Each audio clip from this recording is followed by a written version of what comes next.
Hey guys, welcome back to Andy's Dinosaur Reviews, and today we are back with another Jurassic Park figure review, and this is probably one of my favorite Jurassic Park figures of all time.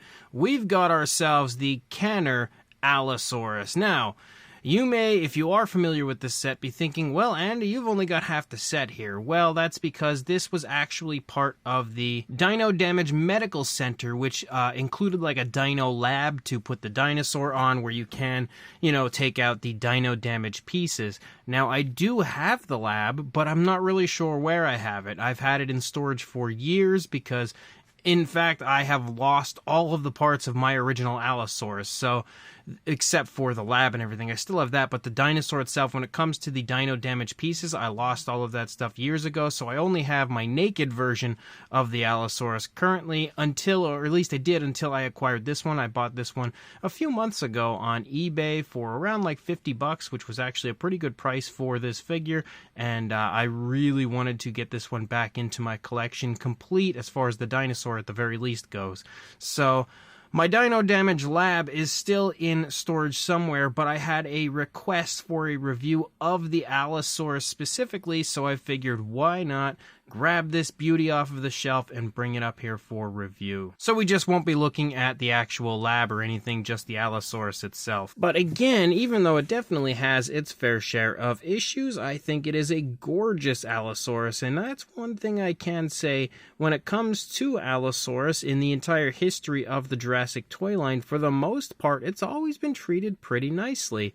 When you look back at the Kenner version, obviously we're looking at that one right now. You look at the current Mattel lineup, there are plenty of Allosaurus out there and more to come. And even when you look at Hasbro, as long as you don't look at the Jurassic World version, the Allosaurus that was included in I think it was the Jurassic Park Dinosaurs line, was absolutely phenomenal. It's probably my favorite Allosaurus to ever come from a Jurassic toy line. But this one, again, for its time, was another one of my favorites, and I think it overall, even by today's standards, really does hold up quite well. So let's go ahead and jump to a closer look, and we'll check it out from there. So starting up here at the head sculpt of our Allosaurus, you can straight away see we've got a really nice look for the head of the Allosaurus. We have some very nice looking skin texture. You can see the scale detail looks pretty good. You have a lot larger scaling here in the face, but you do see like smaller and larger scales throughout. You can see the ear right there for our Allosaurus. We've also got the crests up here on the top of the head, and the crests actually do sport some nice fine detail to them. Overall, I think the head sculpt looks really quite nice, especially considering its time and when this figure was made. We do have an articulated jaw, though you can see it doesn't open super wide. That's about as far open as you can get it. On the inside of the mouth, we do have some nicely sculpted teeth, and I think, again, for the time, the teeth are actually really well done. Overall, there doesn't really seem to be like any sloppiness or anything going on as far as the teeth. The inside of the mouth sports a dark variation of a purple, though with the mouth not really opening that wide, it's a little hard to get in there. You can see the tongue and everything in there as well. Looks pretty good. It's just a little bit hard to get into the inside of the mouth and take a look at that. I also really quite like the coloration of this, and even though it's not overly flashy, I think it looks nice and natural as a whole. We have a light brown tone for the majority of the body color of the Allosaurus, and then you have a darker brown that patterns through. You can see it up here on the tip of the snout along with the nostrils right there. You can see it kind of stripe over the top of the head, and then as you lead back, there's a little area of it there that kind of borders around the eye, and then we basically just continue to stripe and pattern through the majority of the body with that striping. You can see we do have a green eye and also a nice black pupil right there, which looks good. You've got a lighter tone for the lower jaw as well, and I think the lighter tone is really nicely applied, like especially as you move back here into the neck. You can see such a super smooth transition down to that lighter tone from the light brown that we have there in the neck. But as you continue to lead along, you can see again that skin texture looks really, really nice. We almost have like a slight scoot-like sort of appearance running down along the spinal column. It kind of looks like, maybe sort of has that look. Maybe that's just the way that they've sculpted out the skin there in the back. Again, more of that patterning moving down. The detailing there in the throat does look really nice. You've got some creasing in the skin moving down. As you continue to lead down, we continue to have that really nice striping effect and patterning moving through the course of the body. As you lead down into the arm, the muscle definition is nicely present. You've got classic Allosaurus fingers here. You have some nice scoots running down the fingers and some nicely sculpted nails, but unfortunately, no nail paint. So, you know, we complain about it all the time nowadays when it comes to Mattel and their lack of nail paint, but even back here in Kenner days, the Kenner figures from time to time did, you know, miss nail paint as well. And this one actually doesn't have nail paint at all, so, you know, pretty Mattel-like, I would say. Or maybe Mattel is kind of Kenner-like.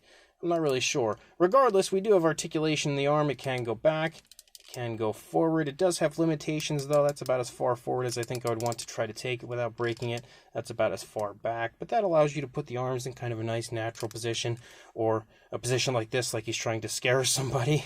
I don't know, I guess that's up to you. But as you lead back into the stomach region, you can again see the scale detail looks pretty good. You've got all sorts of like creases and stuff here as you move through the course of the stomach region of the Allosaurus. The striping is extremely smooth when it comes to the way it's applied moving through the course of the figure. You can see the hip bone right here protruding through the skin. You can also see some muscle definition in the thigh. The dark tones of the brown kind of lead down here into the thigh as well, which looks really nice. As you lead down into the calf, you can see the calf muscle. You've got the knee right there, and then you lead down into the foot sculpt. The foot sculpt also sports some really nice scoots moving down the toes. The nails again are sculpted really nicely, and you can kind of even see cracks and crevices within the nails, which looks really cool. We do have dew claws present as well. Again, just no nail paint, but as far as the sculpt goes, it is gorgeous. And then you lead up here. Actually, before we go too far, we do have the articulation of the leg. Again, it can move about that far forward. And it can keep going all the way back, but I don't really want to force it too far. But as we lead back here into the tail, you can again see that patterning continues to run out onto the tail, as well as the lighter tone of the underside continues to run out onto the tail. And yes, we go the entire way when it comes to this Allosaurus. That striping effect moves all the way out onto the tail. The lighter tone moves all the way out onto the tail. It looks really good. We have that same style of skin texture as what we had seen through like pretty much the entire body, running all the way out here through the course of the tail as well. The tail is a little bit flexible, so you can kind of move it around right there. The dino damage piece is trying to jump off of it right now. And although it does look like there would be maybe like some sort of a swivel articulated tail, there is actually no articulation. Once you turn the dinosaur around, actually if we move along the underside, you can see the underside also looks really good when it comes to the detailing aspect. It looks really, really nice. But when you look at one side of the Allosaurus, the first side, which would have been the right side that we had taken a look at there, as far as the overall view of the body, it didn't have any dino damage. This is the side that sports lots of it. Well, 3 different areas of it at the very least. And again, that's why we have the sort of like lab setting for this Allosaurus release. So you can pull these off in classic kind of Kenner style. You have just the dino damage piece that comes completely off, and here you can see the ribs of the dinosaur. You can also see some of the vertebrae up there, as well as some of the internal organs there kind of obscured behind the ribs. But look at that, you can pull the ribs out, and now you can see the, again, internal organs and everything for the Allosaurus. And that's super, super cool. Like, for its time, that is pretty darn incredible. And that's also, unfortunately, one of the reasons why many of these Allosaurus, including my original Allosaurus from my childhood, didn't survive with the dino damage pieces, because once they come off, they're pretty easy and quickly lost. Well, as you move back into the thigh, first of all, we have the classic JP stamp, which has a number 47 there with it.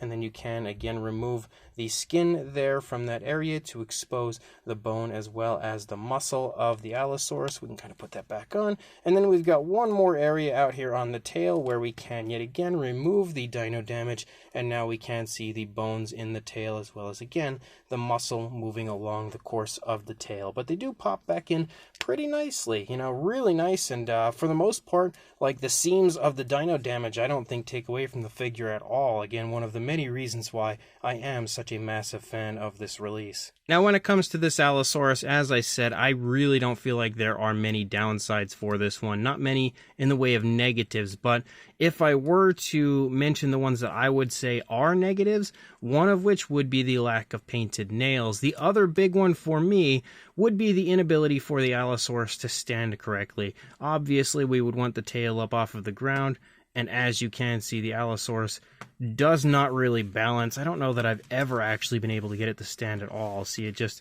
does not have good balance at all. It does not stand. So for it to stand, which it can, you just have to have the tail touching, which isn't ideal, but again, it's not the end of the world, I guess, when it comes to this. But as far as a size goes, if it's standing in this position with the tail touching, height-wise, about 7 inches or just shy of around 18 centimeters.